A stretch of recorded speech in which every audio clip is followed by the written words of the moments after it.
Peace, Mama Kajara. How you doing? Peace and love. I am wonderful. Good to How see are you. you? Haven't seen you in a few ticks, you Yes, know, it's been a while. without a doubt, without a doubt. For folks who are new to you and what you do, give us a brief bio, if you don't mind, on on the Seki Arts Temple and the work you've been doing in our community, not just locally but nationally. Yes, absolutely. I just want to first thank you for giving me this opportunity to share. I am Rekit Kajara Nia Yaa Nebthet. I'm the founder of the Seki Arts Temple. I'm an author, an educator, a community activist, a natural healer, a priestess, a medicine woman, an earth keeper, a light worker, and a dragon slayer, and a tree hugger. I'm also a mother and a grandmother, and it is my purpose to share, to uplift, and to bring light to my people. And so I am very thankful and honored to have been chosen to do that. No doubt, no doubt. And I've been seeing you, of course, out in the community. You and your children. I've seen them go from um, children to adults. Every Mhm. time I see them, they're like, they've grown from smaller to bigger than me. You know what I'm saying, Yes. for lack of better words. But I know you've had a few books out. Can you talk a little bit about about some of the books you've authored? Sure. I'm an author of 13 books right now. Wow, So wow, I yes, have books that focus on health and wellness. When we talk about healing the mind, body, and spirit, that is something that is crucial for our people right now because we've been through so much trauma and we have to heal ourselves so that we can, you know, return to our greatness. So we have Comedic Reiki books, which talk about energy healing. I just recently published a chakra workbook and a chakra journal, Revitalize Your Chakras workbook and journal. And this is, both of them have information from my 15 years of teaching energy healing work. And so just revealing more information because we talk about chakras, but it's much more than just crystals and colors. So to get to the deeper healing, the journal is there. And then, of course, the workbook has a lot of exercises, meditations, prayers, and different things that you can use to shift your energy.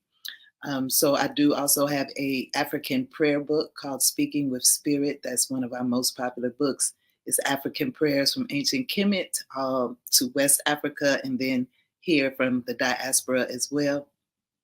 We have a recipe book that is good for people who want to eat more healthy and who are transitioning from eating meat to being more vegetarian, vegan, or even raw food. Excuse me.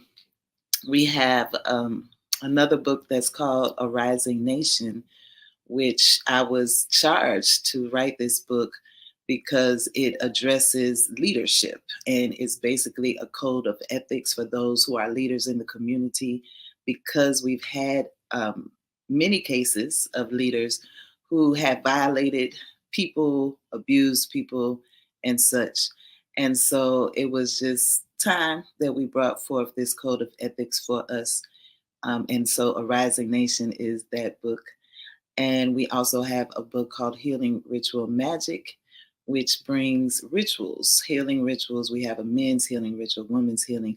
It's a ritual in there for ones who are coming home from being incarcerated and how they could clear that negative energy off of themselves, family healing rituals. So yes, that's our main focus, to really help our people to heal using our own culture and our own traditions and our own methods for healing ourselves. no doubt. And I think that you know, they say there's different paths, right? Mhm. But you know, most of us who are serious about our people's liberation, we look at things from a physical perspective. We look at things from, a mental perspective as far as, fighting and growing and all of that, and also from a spiritual perspective. And I Yes. think that oftentimes when folks talk about healing, it's taken for granted or it's looked at as softball, you Mhm. know. Or like, oh, y'all talking about all this walking on water and crystals and rocks and alkaline water. What you gonna do for our liberation? What do you say to that? Well, we free in people every day. When we heal, we free ourselves. In fact, we have a ritual where we really declare our freedom, because when we are not healed, every one of us has suffered from racism, from white supremacy, from oppression, and trauma because of those things. So we can act like it doesn't bother us and we suppress it a lot of times. But when we suppress it, it can turn into disease. It turns into tumors. It turns into high blood pressure and stress and depression and all these other things. So, it's really important for us to do the deep work of healing. And it's well beyond crystals and walking on water. The deep part is to deal with the trauma that we've been through, to deal with the shadow work, to do that inner child healing, because many of us had trauma during our childhood. And that trauma still affects the way that we behave and think and move as adults. So if we don't deal with the trauma, then we continue to be imbalanced beings. And one of my elders told me one of the reasons why it's so hard for us to build as a community is because most of our leaders need some healing.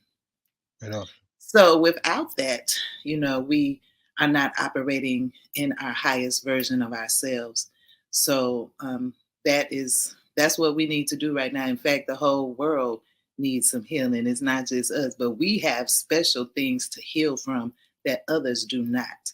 And so that is what our Kemetic Reiki classes address. Those dealing with racism. That's a lot for someone to live with all their lives, and not face up to how it affects us, and you know, how it, in our families, in our career and jobs and such. That stuff is traumatic, and so right. we have to know how to clear it so that we can be more balanced. Yeah, on the subject of healing and therapy, our Mhm. brother Ekandayo has a song, and in it the hook is the world is sick, we need therapy, right? And I think that for so long, uh, the thought of therapy, the concept of therapy, was looked at as a sign of weakness. And Mhm. I'm telling folks right now, like some of y'all should be. I'm gonna put my therapist's birthday online so y'all can get them a card and and reward them because some of you should be happy. You know what I mean? So I think that it is important. It's just like, you talk about athletes. They have coaches. You know what I'm saying? You can have the greatest athlete in the world. They have someone to advise them on how they move, and that's important when we talk about healing work. And you know, there's different forms of healing and different schools of thought, so on and so forth. And I'm always geared towards the of course African healing. How Mhm. important for you has healing and spirituality been in your personal life? Because I've known you, like I said, for a couple decades, and there has been times when you've called on for certain things going on in the community, one in which we'll be talking about today. But I just want to know, like, as far as with you and your children, how important has it been for you personally? Well, it's my everything for me in my life. I was going through a lot of trauma as a child, and it caused me to attract traumatic experiences as an adult and just not understanding it. And so, my mother suffered from depression, and she didn't know what it was, and she had to keep going. She had to do what she had to do. In those times, I think they did not have um, the understanding of what they were dealing with. And so we just managed the best way that we could. And I remember even, when I first learned about depression, I was probably in my 30s. And I realized that I too was suffering from that. So that was a part of my journey, in healing myself. I was able to learn different ways to, you know, relieve myself and to be more balanced.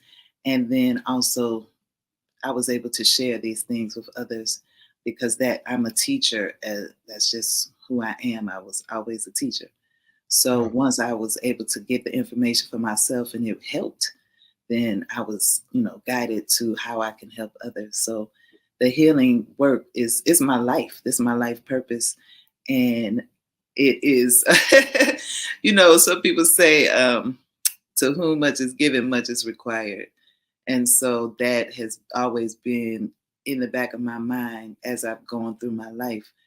Um, just understanding that I had to go through what I've gone through in order to get to where I am, to be the person that I am. And that's for everyone, No really. doubt. Yeah. We're meant to overcome our challenges, to be the best versions of ourselves. We have to overcome, those weak parts of us and such. So, yeah, it's not that therapy should not be seen as something that is weak.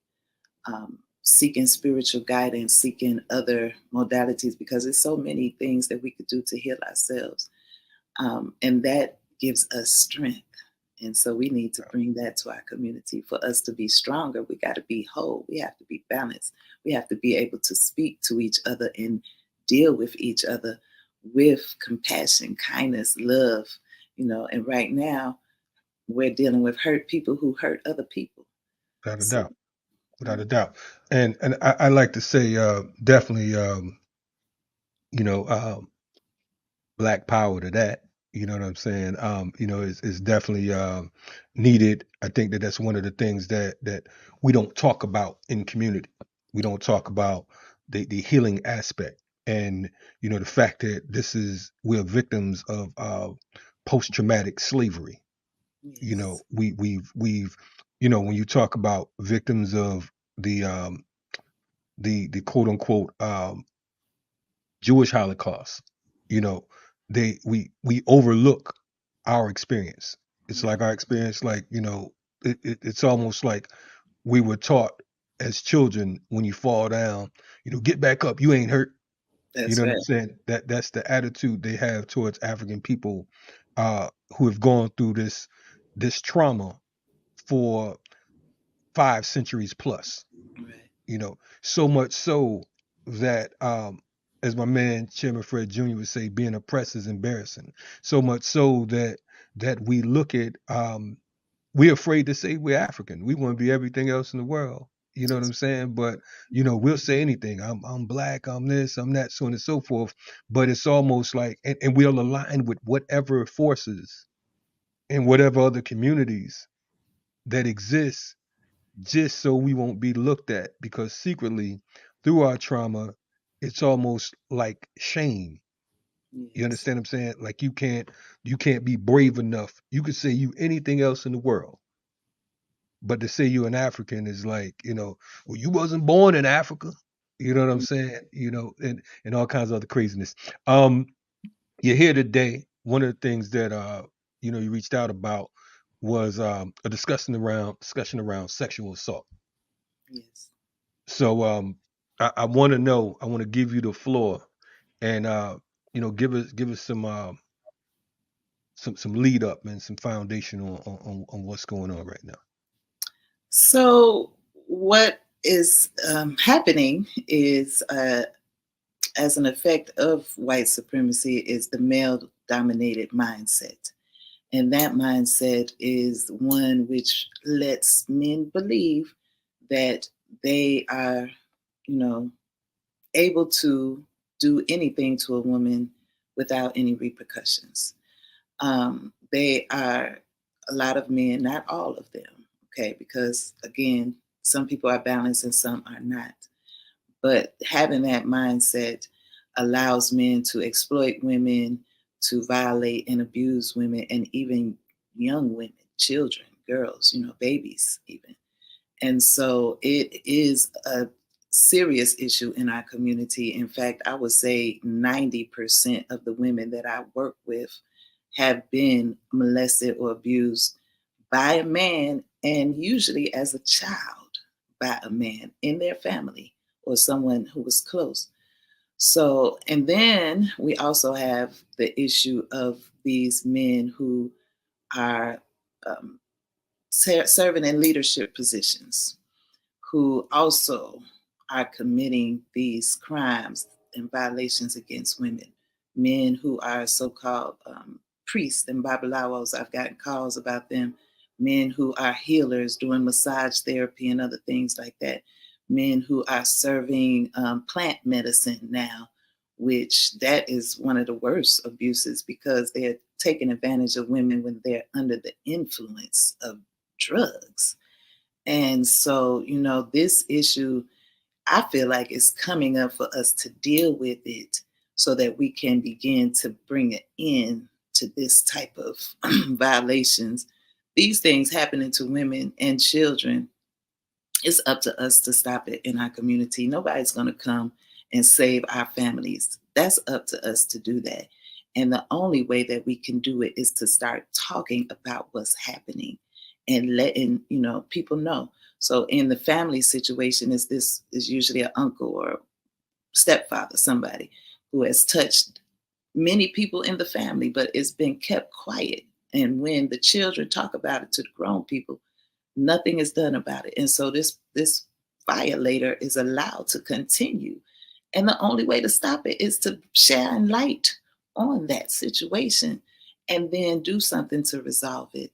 So we are also forming a council who can help bring some resolution, because it's not, in some cases, these men, I would say they should go to jail or they should even be castrated. If you touching a little girl, I'm a little old school, so I'm just saying, it's ways that we could deal with it. But without going to those extremes, we also want to offer some healing and some therapy to those who have been abused and violated, and to those who are committing the abuse, because they need some help. And so Right. we're really working to set up a nice protocol of what can be done in these situations. And we have had success um, here in Atlanta with a couple of brothers who had been called out. Women came to me and say, "Yo, this man violated me. I was not expecting this to happen." And so we brought them to the council meeting. Basically, they had to face each other. So the one who was abused and the one who did the violation had to listen to them express themselves and how they felt, how they were made to feel. And that in itself brought healing to both parties. And then, for us to further say, so from this point, we're going to ask that you do not continue to offer services to young women. You're going to have That, to take some time off uh, so you can focus on your own healing, and yeah, then, you know, come back a little later. And we have a few more things set up in place at this point. yeah. We had one of the brothers to do some public apology videos, and that was very healing. And he said he got great responses from people who watched them. So, that is something that we are dealing with right now because it's coming up, just like it's been coming up in the greater society as well. No doubt. Well, listen, I'm old school like you, and you already know my stance because we've talked Mhm. offline. So I'm pro castration if you're touching little children and whatnot. Right, I'm pro some other things I'm not going to say here online today. right. But I'm down to disagree violently. Um, we definitely want to get you back on the show. We only have a couple seconds left. How can folks get in touch with you? Number one, and number two, when are you coming on to do a segment on the Remix Morning Show or your own show here on Black Power Media? Yes, you can definitely reach out to me. My classes and retreats are listed at rasekihealing.com, and all of our books and other products are listed at rasekistore.com. And of course, you can see us on Facebook, Instagram, TikTok, YouTube, Raseki Arts Temple. And I would love to come again, brother. Just let me know when. Let's Yes, make that happen. we will chat. We need to make this happen. We definitely need to bring about a healing aspect on the platform. But definitely give the love to the family. I'll see you soon. We appreciate you and stay on point. Give thanks, my brother. No Much doubt. love and Yes. Black power. All the time.